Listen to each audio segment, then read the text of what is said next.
Good afternoon, everybody. So, seeing the time that we don't have much, I will briefly talk, and also I might skip some slides. So, before starting my talk, I want to introduce about the research topic in our groups. And the first topic is related to development of expression vectors.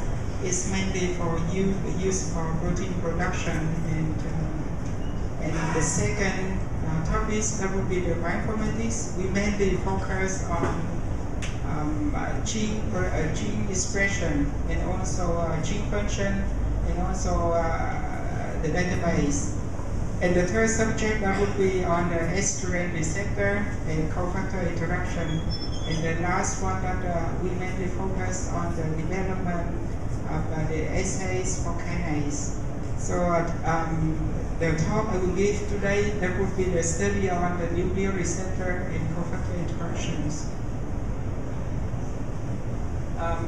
Here in this talk, I will give you some example that related to using phage displays and also ribosome display to discover or to find a peptide that can interact with estrogen receptor. For long term, that we hope that we have some specific protein that can interact with estrogen receptor, mainly that disrupt the interaction between the co-activator and estrogen receptor is protein complex. So here in this slide, I intend to give you the reason why we are working on these interactions. So some of you may know that the interaction with around 70% of breast cancer patients that are classifying ER responsive. So it means that the cells, the cancer cells, that they can grow in response to estrogen receptor, and which are normally combined with a high expression level of estrogen receptor alpha.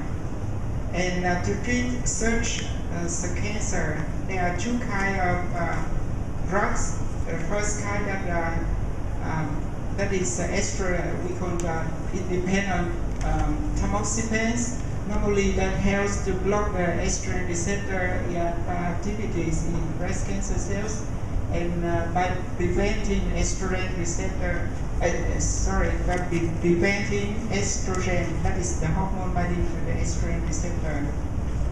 The disadvantage of these methods, that would be the side effects, and sometimes enhance the expression level of SRC kinase. And the second kind of the inhibitors, that would be, we call aromatase inhibitors, and actually stop the estrogen production in postmenopausal women.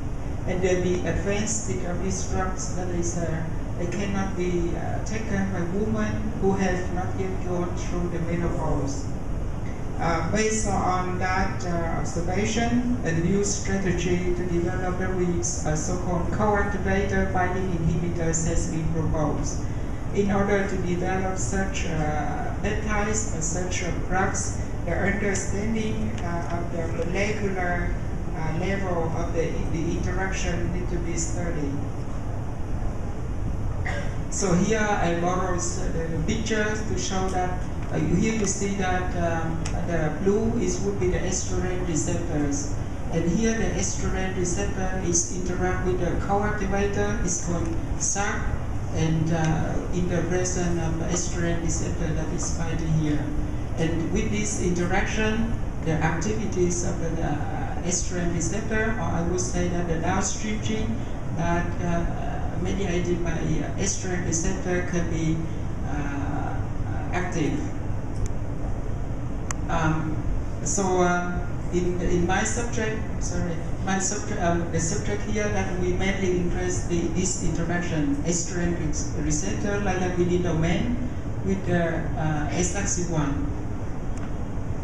So here is general structure of the map structure of the estrogen receptor, and here what we are interested in just only in this part, the ligand domain. That is mean the place that bind to the hormone estrogen.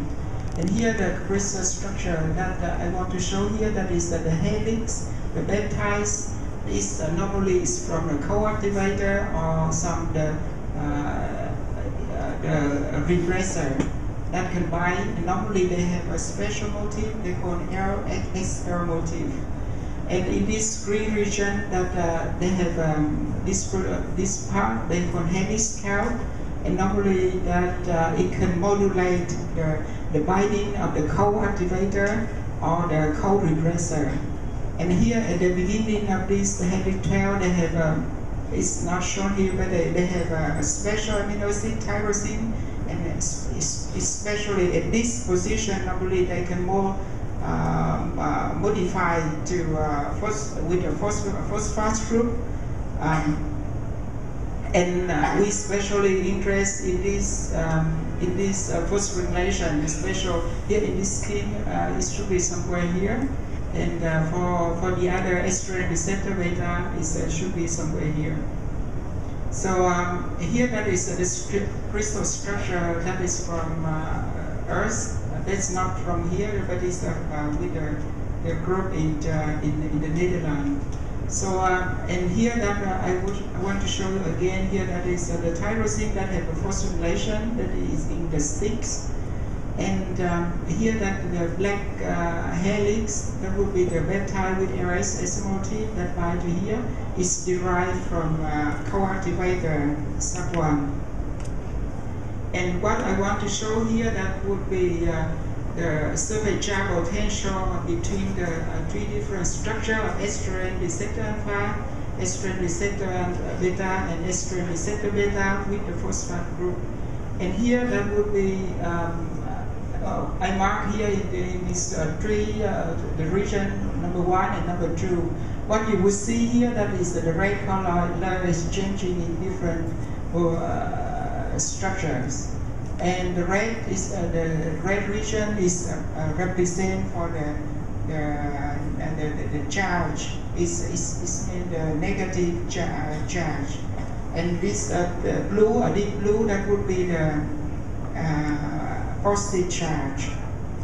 So based on this difference, especially in this region, that would be the axis of the C terminus of the helix, and based on that we would expect they should have these acids would have influence on the binding affinities of the peptide to these different proteins. So in order to have the proteins with 100% of phosphorylated proteins, so then we need we cannot express in the normal cells. Normally in the normal cell the phosphorylation is something like that marks, they should have something like 50%, or so they can never get 100%. So then we have to have an approach that called semi-synthetic, that we express protein in E. coli, and apart we do the synthesis completely in chemistry. In that peptides, this peptide is from helix 12, and it contains the phosphorylation group.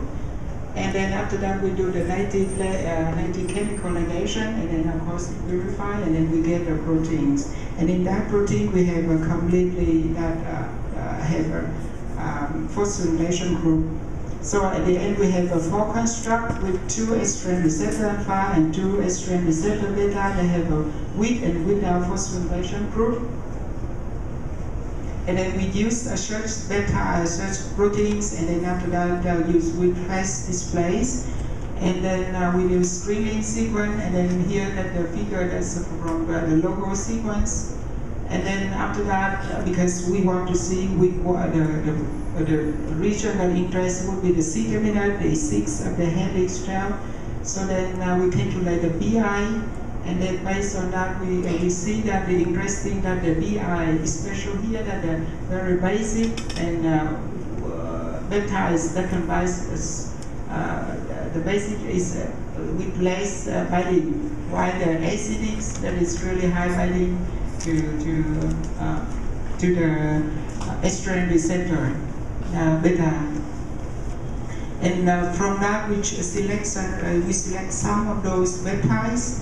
with the C-terminus of the either acids or then the basic. And what we see here, the estrogen receptor beta that is highlighted with the C-terminus of the acidics, and the peptide with the basic C-terminus is tend to be by beta to the estrogen receptor alpha. So that is what we see. But the question would be, what is the relevance of this discovery in the context of naked and phosphorylated estrogen receptor in the cells? So to answer this question, so then I choose one of those co-activators. This one from CSAR, and this one a co-repressor is RIP140. And we calculate the PI of the peptide that contained in the RSS motif. And here, what interesting, what we see is the PI here that is less than 6, and here the PI of the co-repressor is tend to be higher. Some tend to be base.